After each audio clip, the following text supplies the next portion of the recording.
Hi, welcome to హానలుస్ kitchen. ఈరోజు బొబ్బట్లను ఎలా చేసుకోవాలో చూపించబోతున్నాను. జనరల్గా మైదా పిండితో మనం బొబ్బట్లను చేస్తూ ఉంటాం కదా.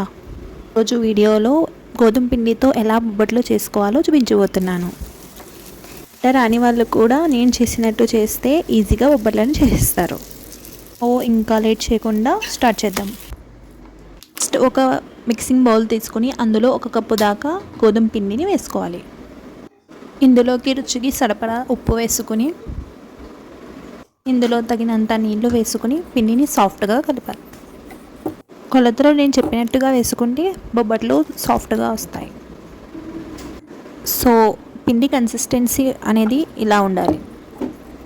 సో అలా పిండిని కలుపుకున్న తర్వాత ఇందులోకి 1 టేబుల్ స్పూన్ వరకు కరగబెట్టుకున్న నెయ్యిని యాడ్ చేసుకోవాలి. నెయ్యి వేసిన తర్వాత 2 నిమిషాల పాటు పిండిని నీట్ చేయండి. మైదా పిండిలో అయితే పసుపు వేయము, అదే గోధుమ పిండిలో వేస్తే మంచి కలర్ వస్తుంది అన్నమాట. ఇలా కలిపిన పిండిని 2 గంటల పాటు నాననివ్వాలి. అలాగే పిండి కలిపేసుకున్న తర్వాత దీనిలో స్టఫింగ్ కోసం పప్పుని నానబెట్టుకోవాలి. మనం 1 కప్పు గోధుమ పిండి తీసుకున్నాం కదా, అదే ఎగ్జాక్ట్గా 1 కప్పు పచ్చెనపప్పుని తీసుకోవాలి. 1 కప్ పచ్చెనపప్పులో 2 కప్స్ వాటర్ని వేసి 2 గంటల పాటు నాననివ్వాలి. దాని తర్వాత నీళ్ళతో పాటు పప్పును కూడా ప్రెషర్ కుక్కర్లో వేసి 4 to 5 విజిల్స్ వరకు వచ్చినట్టు పప్పును ఉడికించుకోవాలి. ఇలా ఉడికిన పప్పును సపరేట్గా చేసేసుకుని వీలైనంత మెత్తగా మిక్సీ జార్లో గ్రైండ్ చేసుకోవాలి. నెక్స్ట్ వేరే ప్యాన్లో 1 కప్ జాగరీ పౌడర్ వేసుకుని లేదా తురిమిన బెల్లం వేసుకుని అందులో ఇందాక మిక్సీ పట్టిన పప్పును ఇందులో యాడ్ చేసుకుని కలుపుతూ ఉండాలి.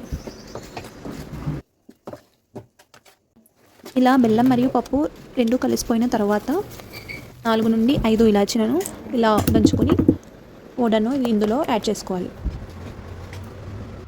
మధ్యలో నెయ్యి కూడా యాడ్ చేసుకుంటూ కలుపుతూ ఇలా కన్సిస్టెన్సీ ఇలా రావాలి.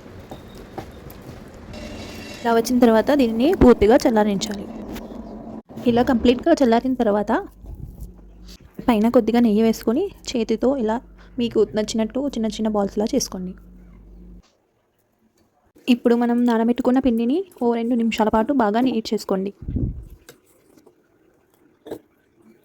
ఇప్పుడు ఈ పిండిలో కొద్దిగా ఆయిల్ వేసుకుని చిన్న చిన్న బాల్స్ లాగా ప్రిపేర్ చేసుకోండి.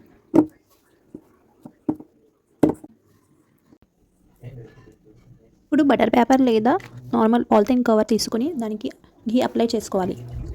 ఇప్పుడు పిండిని చేతితో ఒత్తుకుని ఫ్లాట్గా చేసి మధ్యలో పూర్ణాన్ని పెట్టుకోవాలి. దీని సెంటర్లో మనం తయారు చేసుకున్న పూర్ణాన్ని పెట్టుకొని ఇలా నేను చేసిన విధంగా చేసుకోవాలి.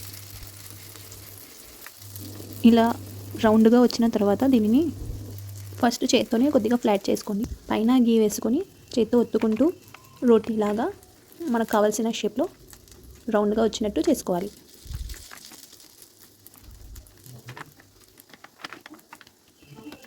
ఇలా పలుచగా మనకు కావాల్సినంత పలుచగా చేసుకుని దీని తర్వాత స్టవ్ మీద ఒక పెనాన్ని ఉంచి బాగా హీట్ అయిన తర్వాత ఇలా నేను చేసినట్టుగా రివర్స్లో చేసి ఇలా బొబ్బట్ని వేయండి. పైనుంచి కొద్దిగా నెయ్యి వేసుకుంటూ జాగ్రత్తగా వైపులో కూడా ఈవెన్గా కాలినట్టు తీసుకోండి. గోల్డెన్ కలర్లోకి చక్కగా వేగిన తర్వాత ఇన్స్టెంట్గా తినాలి అంటే సర్వింగ్ ప్లేట్లో తీసుకోండి. లేదు కొద్దిసేపు తర్వాత తినాలి అంటే ఒకదాని తర్వాత ఒకటి చేసుకొని హాట్ బాక్స్లో స్టోర్ చేసుకోండి. ఇలాగే మిగిలిన పిండితో కూడా ఎన్ని బొబ్బట్లు కావాలంటే అన్ని బొబ్బట్లు ప్రిపేర్ చేసుకోండి. వేడివేడిగా సర్వ్ చేసుకోండి. పూర్ణాన్ని మనం పాకంలో ఉడికించాం కాబట్టి ఇది కనీసం 15 days వరకు నిల్వ ఉంటుంది. సో అంతేనండి, నోట్లో వేసుకుంటే కరిగిపోయి మన బొబ్బట్లు రెడీ.